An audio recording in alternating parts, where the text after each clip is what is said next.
चीज़ different होती है।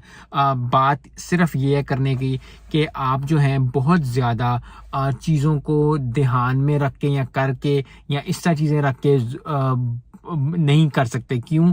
क्योंकि अपनी अपनी बॉडी की बात होती है, अपनी अपने जिस्म की बात होती है, जहाँ आप रह रहे होते हैं वहाँ की बात होती है। जिस तरह मैं अगर आपको कहूँ कि जी आप जो है वो कोकोनट वाटर ना पिए, जैसे मैं कोकोनट वाटर नहीं पीता, लेकिन अगर आप बहुत ज़्यादा गर्मी के माहौल में रह रहे हैं तो आपको कोकोनट वाटर लेना ही पड़ेगा।